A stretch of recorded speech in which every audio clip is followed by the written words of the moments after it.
Je n'avais jamais pleinement compris à quel point ma famille m'avait placé dans une hiérarchie jusqu'à ce que ma mère le dise clairement lors d'un dîner. Elle n'était pas fâchée. Elle n'était pas émue. Elle était calme, posée, presque neutre lorsqu'elle a expliqué que la famille de ma sœur passerait toujours en premier et que je passerais toujours en dernier. Mon père a hoché la tête comme si elle venait de résoudre une équation simple. Ma sœur a baissé les yeux vers son verre, un petit sourire satisfait effleurant ses lèvres. Je n'ai pas pleuré. Je ne me suis pas disputée. Je n'ai pas demandé d'explication. J'ai simplement répondu que c'était bon à savoir. Parce qu'à ce moment-là, quelque chose en moi a basculé. Ce n'était pas un chagrin d'amour. C'était la loyauté qui finissait par céder. Avant que j'explique ce qui s'est passé ensuite, marquez une pause une seconde. Si cette histoire résonne en vous, prenez un moment pour liker, vous abonner et partager d'où vous nous écoutez. Et réfléchissez-y honnêtement. Avez-vous déjà découvert que vous arriviez en dernier dans votre propre famille? Je m'appelle Solène. Pendant la majeure partie de ma vie, j'ai absorbé ma place sans que personne ne me l'explique formellement. Il n'y avait pas de leçon. Pas de règles domestiques écrites scotchées sur le réfrigérateur. Juste des schémas. Des schémas silencieux. Le genre qui vous façonne bien avant que vous ne réalisiez qu'ils le font.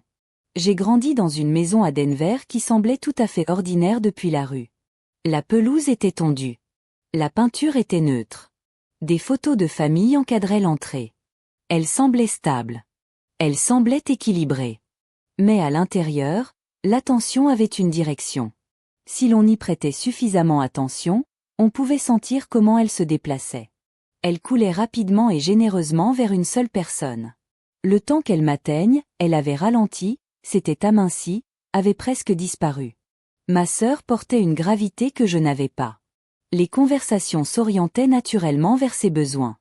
Les projets s'ajustaient d'eux-mêmes autour de son emploi du temps. Quand elle était en difficulté, tout le monde se mobilisait immédiatement. Quand elle réussissait, la célébration était bruyante et fière. J'ai compris très tôt que mon rôle était différent.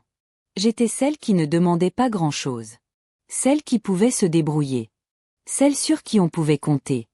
Les gens me disaient forte, comme si c'était un compliment, même si cela ressemblait souvent plus à un avertissement tacite de continuer à tout gérer seule. Je n'étais pas mal aimée. C'est ce qui rend les choses compliquées.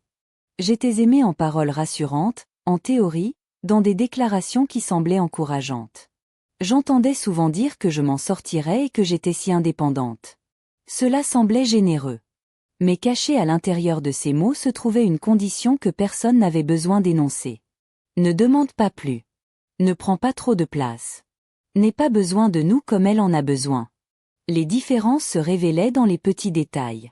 Les matins d'anniversaire, mon gâteau était acheté à l'épicerie sur le chemin du retour, tandis que le sien avait été commandé des semaines à l'avance.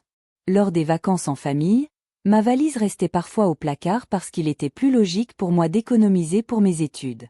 Pendant les remises de diplômes, je me tenais souvent sur le côté pour prendre des photos pour tout le monde, tenant les manteaux, regardant les étapes importantes se dérouler sans en être le centre. Quand je suis partie pour l'université communautaire, il n'y a pas eu de larmes dans un terminal d'aéroport. En fait, il n'y a pas eu d'aéroport du tout. Juste une brève accolade dans l'allée et un rappel de téléphoner à mon arrivée. J'ai payé mes propres frais de scolarité. J'ai fait des heures supplémentaires. J'ai appris à étirer à la fois l'argent et le temps parce que je le devais. Chaque succès renforçait discrètement l'histoire que mes parents se racontaient. Elle va bien, elle n'a pas besoin de nous. Des années plus tard, quand j'ai déménagé à Seattle pour le travail, le schéma m'a suivi. Les appels téléphoniques restaient courts. Les nouvelles de ma vie étaient accueillies poliment avant que la conversation ne change de sujet. Ils prenaient des nouvelles de mon travail, écoutaient ma réponse, puis passaient rapidement à tout ce que ma sœur traversait à ce moment-là. Je suis devenue experte dans l'art d'écouter, de soutenir, de rester stable pendant que ma propre vie se déroulait quelque part sur le côté. Le soir de ce dîner, quand ma mère a enfin dit la vérité à haute voix, je comprenais déjà où je me situais. Ce qui m'a surprise, ce n'était pas le classement lui-même. C'était l'aisance avec laquelle il le disait, comme si cela avait toujours été évident, comme si j'y avais consenti il y a longtemps. Peut-être que, d'une certaine manière, c'était le cas. Après ce dîner, rien n'a changé en apparence. Et c'était précisément là le problème. Mes parents n'ont pas appelé pour prendre des nouvelles. Ma sœur ne s'est pas excusée. La vie a continué sans heurts, sans interruption, comme si cette vérité silencieuse n'avait pas été prononcée. Mais quelque chose en moi avait changé. Les demandes ont continué exactement comme avant. Un message de ma mère me demandant si je pouvais garder les enfants pendant quelques heures. Une mention informelle de factures qui s'accumulait, dite avec légèreté, presque comme si on parlait de la pluie et du beau temps. Ma sœur me transmettant une notification concernant un paiement refusé, adouci par un emoji qui rit. Personne ne demandait directement. Il n'en avait jamais besoin. L'attente était suffisamment lourde. J'ai commencé à remarquer à quel point mes anciennes réponses étaient automatiques. Bien sûr, je m'en occupe. Ne t'inquiète pas pour ça. Je vais m'arranger. Cette fois, je n'ai pas répondu immédiatement. Au début, cela m'a semblé mal, comme si je brisais une règle invisible qui m'avait toujours gouvernée. Quand mon téléphone s'est éclairé, j'ai ressenti cette tension familière dans ma poitrine, l'instinct de réparer les choses avant qu'elles ne se compliquent. Au lieu de cela, j'ai laissé le téléphone sur le comptoir. J'ai fini mon café. Je suis allé travailler. J'ai laissé la journée suivre son cours. Rien ne s'est effondré. Le monde ne s'est pas disloqué parce que je n'étais pas intervenu tout de suite. Il n'y a pas eu d'urgence. Pas de conséquences dramatiques. Juste du silence, suivi plus tard par un deuxième message, puis un troisième un peu plus sec, me demandant si tout allait bien et mentionnant que j'étais inhabituellement silencieuse. J'étais silencieuse parce que j'observais. J'ai commencé à examiner ma propre vie avec la même rigueur que celle que j'utilisais au travail. Mes finances. Mon temps. Mon énergie. J'ai vu à quel point tout cela avait été discrètement redirigé vers l'extérieur. De l'argent qui filait par petites sommes régulières. Un emploi du temps resté flexible au cas où quelqu'un aurait besoin de moi. Des projets laissés en suspens parce que quelque chose pourrait survenir. J'ai donc fait des ajustements discrètement. Pas d'annonce. Pas de conversation dramatique. Juste des changements pratiques. J'ai transféré de l'argent sur des comptes qui n'appartenaient qu'à moi. J'ai supprimé les accès partagés. J'ai arrêté de couvrir les petits paiements qui n'avaient jamais fait l'objet d'une discussion ouverte, mais qui étaient simplement supposés. Quand ma sœur m'a demandé si je pouvais l'aider temporairement, je lui ai dit que je ne pouvais pas. Je n'ai donné aucune explication. Je ne me suis pas excusée. La réaction ne s'est pas fait attendre. Ma mère a appelé, la voix tendue par une inquiétude qui ressemblait plus à de la confusion qu'à de l'affection. Elle m'a demandé si tout allait bien et a mentionné que je semblais distante ces derniers temps. J'ai répondu honnêtement que j'avais simplement été occupée. Elle a marqué une pause, attendant visiblement la suite. Comme je n'ajoutais rien, elle m'a rappelé que ma sœur subissait une pression importante. J'en étais consciente. Je l'avais toujours été. Ce que je commençais à comprendre, c'était que cette conscience ne transformait pas automatiquement cela en obligation pour moi. Ce fut le véritable tournant. Il n'y a pas eu de bagarre. Pas de discours dramatique. Juste la prise de conscience tranquille que le fait d'être étiquetée comme la forte avait permis à tous les autres de déposer leur part de fardeau. Je ne réalisais pas alors à quel point cette limite serait rapidement mise à l'épreuve, mais j'allais bientôt l'apprendre. Le téléphone a sonné un après-midi de semaine, juste au moment où je terminais une réunion. J'ai entendu le signal avant même que quiconque n'explique quoi que ce soit. Se tranchant dans la voix de ma mère, tendue et pressée, le son de quelqu'un qui essaie de rester stable alors que le sol se dérobe sous ses pieds. Elle m'a dit que nous devions parler et m'a demandé si je pouvais passer ce week-end-là. Elle n'a donné aucun détail. Elle n'en avait pas besoin. À ce stade, j'avais compris le schéma. Dans ma famille, l'urgence sans précision signifiait toujours la même chose. Quelque chose s'était mal passé. Et généralement, cela coûtait cher. Quand je suis arrivée à Denver, la maison semblait plus pesante que dans mes souvenirs. L'air était rassis. La table du salon était ensevelie sous des piles d'enveloppes et des papiers éparpillés, des factures, des avis, des documents officiels intimidants au premier coup d'œil. Ma sœur se tenait raide sur le canapé, les bras croisés, les yeux fixés au sol. Mon père évitait totalement mon regard. Ils ne m'ont pas demandé comment j'allais. Ils ne le font jamais quand il y a un problème à régler. Ma mère a commencé à parler rapidement, ses mots se chevauchant. Une décision commerciale qui avait échoué. Des paiements retardés. Des contrats signés avec espoir et presque aucune marge d'erreur. Elle répétait sans cesse le mot temporaire, comme si le dire assez souvent pouvait transformer cela en vérité. J'ai écouté sans interrompre, les mains sagement jointes sur mes genoux, comme toujours. Puis est venu le silence. L'inspiration collective. Le moment où ils m'ont tous regardé. Mon père s'est raclé la gorge et a souligné que j'étais dans une position stable. Il m'a rappelé que je n'avais pas d'enfant et que je pouvais gérer une telle situation mieux que la plupart des gens. C'était là. La supposition. L'attente déguisée en raisonnement. Ils n'ont pas dit directement que je devais arranger les choses, mais ils n'en avaient pas besoin. Le rôle m'avait déjà été assigné. On s'attendait à ce que je comble le fossé, stabilise la crise, aligne les chiffres comme je l'avais toujours fait. Ma sœur m'a alors regardé. La peur a traversé son visage avant de se muer en quelque chose de plus doux. Le soulagement. Comme si la solution venait d'entrer dans la pièce. Je n'ai pas répondu immédiatement. Au lieu de cela, j'ai demandé quel serait le plan si je choisissais de ne pas aider. La pièce est tombée dans le silence. Un silence trop pesant. Ma mère semblait blessée. Mon père semblait confus. Ma sœur semblait véritablement paniquée. C'était comme si j'avais parlé une langue qu'ils ne reconnaissaient pas. Ne pas aider n'avait jamais été envisagé comme une possibilité. J'ai dit calmement que j'avais besoin de temps pour tout comprendre. Ils ont acquiescé trop vite, reconnaissants et certains. Ils ont supposé que ce temps me servait à calculer combien je pouvais contribuer, et non à décider si j'allais le faire. Cette nuit-là, allongée dans ma chambre d'enfant à fixer le plafond, j'ai senti quelque chose s'apaiser en moi. Ce n'était pas de la colère. C'était de la clarté. Le lendemain matin, j'ai pris 2 rendez-vous, un avec ma thérapeute et un avec un conseiller juridique. Si je devais intervenir dans cette situation, ce ne serait pas en tant que filet de sécurité automatique de la famille. Ce serait selon des termes définis. Quand je suis revenu le week-end suivant, je n'apportais pas de réponse facile. J'apportais de la clarté. La maison semblait identique, mais l'atmosphère était plus tendue, plus désespérée. Ce genre de silence qui appartient aux gens qui attendent d'être sauvés.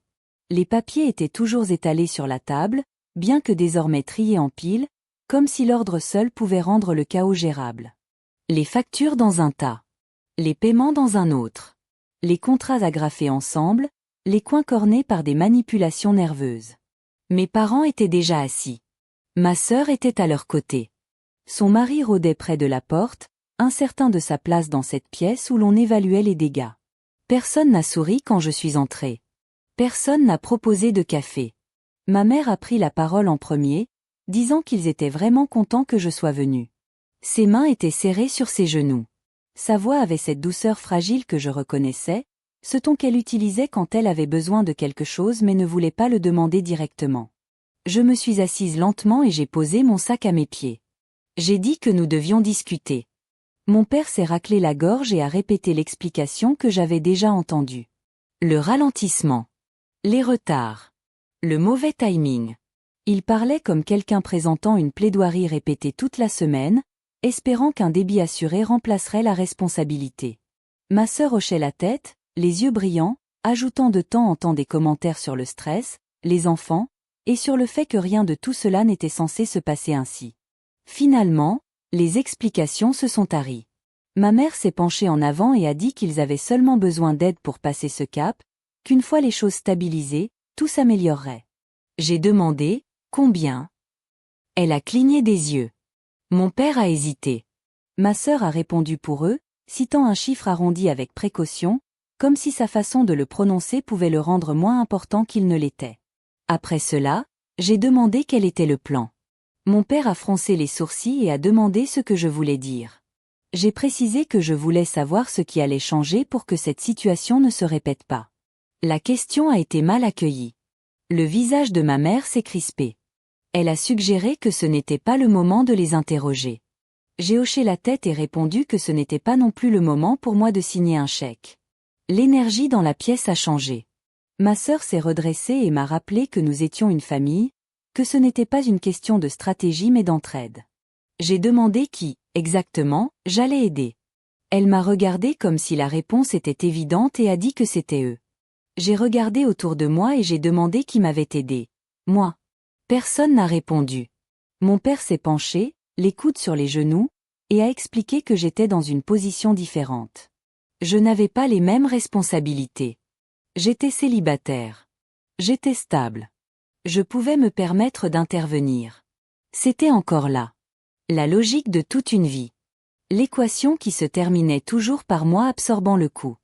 J'ai répondu avec précaution que je pouvais me permettre cette stabilité parce que j'avais passé des années à construire ma vie comme si personne ne serait jamais là pour me rattraper si je tombais.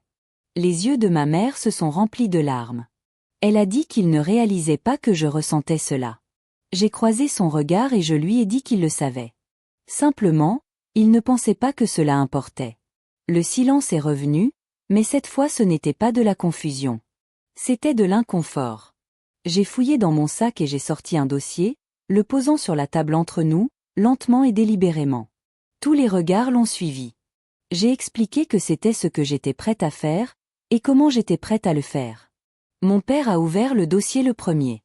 Ses sourcils se sont froncés en lisant la première page, puis la suivante. Ma mère s'est penchée par-dessus son épaule. Ma sœur s'est avancée, le visage blêmi.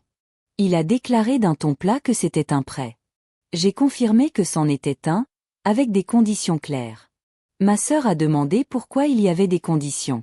J'ai expliqué qu'il ne s'agissait pas d'un don d'urgence. C'était une assistance structurée. La voix de ma mère a tremblé en suggérant que cela signifiait que je ne leur faisais pas confiance. J'ai répondu calmement que je faisais confiance au schéma récurrent, et que ce schéma particulier existait depuis toujours. Les conditions n'étaient pas cruelles. Elles n'étaient pas conçues comme une punition. Elles étaient pratiques. Avant tout mouvement de fonds, des actifs devaient être vendus. Les dépenses devaient être documentées. Aucun nouvel engagement financier sans preuve de sa viabilité. La thérapie familiale n'était pas une suggestion, c'était une exigence. Et il devait y avoir un accord écrit stipulant que mon nom, mon crédit et mon avenir ne seraient plus jamais traités comme une bouée de sauvetage automatique. Mon père a repoussé le dossier et a dit que cela semblait froid, que c'était ainsi que les banques traitaient les gens.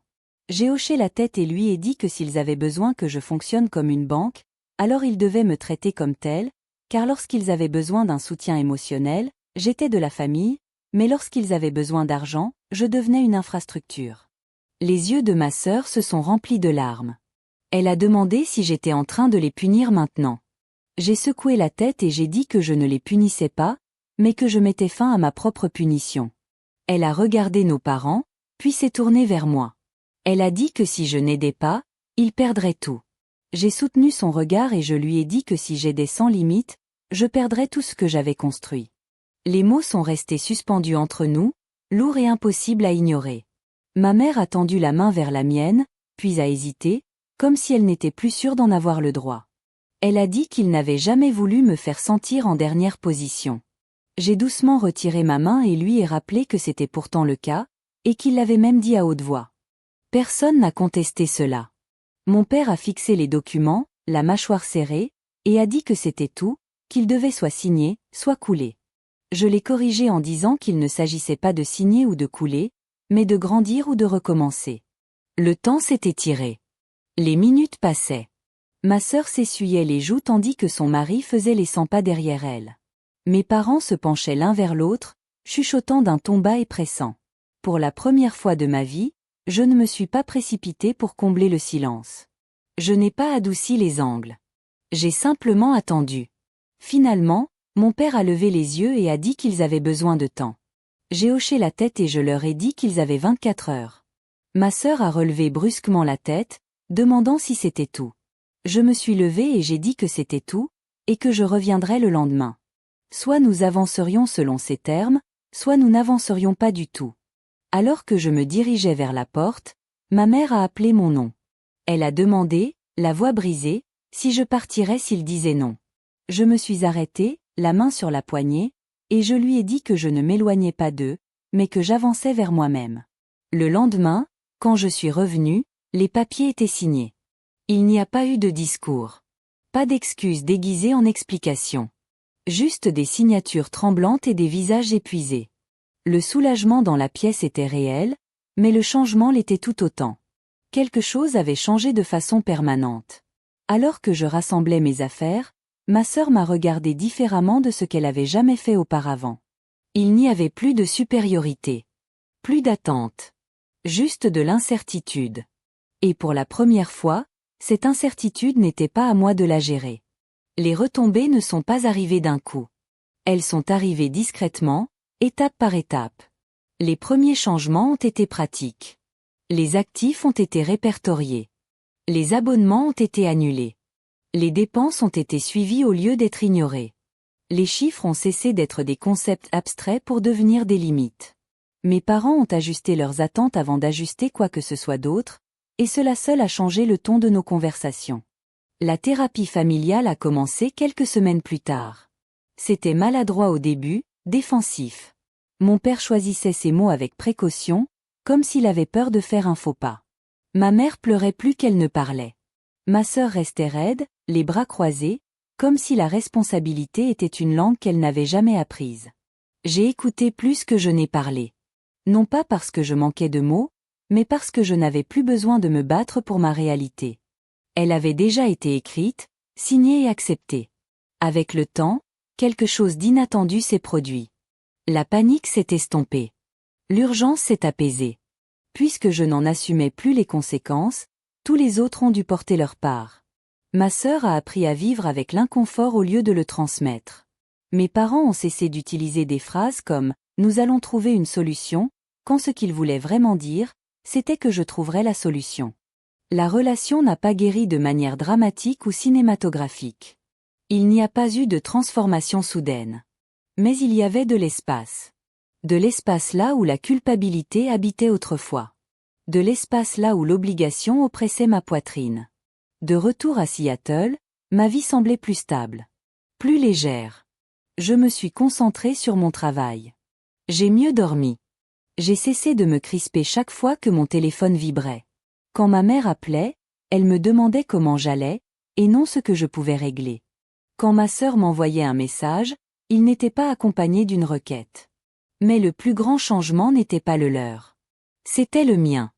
Je ne me sentais plus responsable de protéger l'illusion que tout allait bien. J'ai cessé de prouver ma valeur en résolvant des problèmes qui n'avaient jamais été les miens au départ. J'ai appris que les limites n'effacent pas l'amour. Elles définissent là où l'amour peut exister sans vous détruire. Un soir, assise seule dans mon appartement, j'ai réalisé quelque chose de simple et de profond. Pour la première fois de ma vie, je n'attendais pas d'être choisie. Je m'étais déjà choisie moi-même. Et cela a tout changé. Pendant des années, j'ai cru qu'être la dernière dans ma famille signifiait que je devais faire plus d'efforts, donner davantage, rester plus effacée. J'avais tort. La dernière place n'a jamais été une position pour laquelle il valait la peine de concourir. C'était un signe qu'il fallait quitter la file d'attente entièrement et construire une vie où ma valeur n'est pas mesurée par le sacrifice. Si cette histoire vous semble inconfortablement familière, je veux que vous sachiez que vous n'êtes pas seul. Partagez vos pensées dans les commentaires. Dites-moi d'où vous nous écoutez. Et si des histoires comme celle-ci vous aident à respirer un peu plus facilement, abonnez-vous pour ne pas manquer la suite.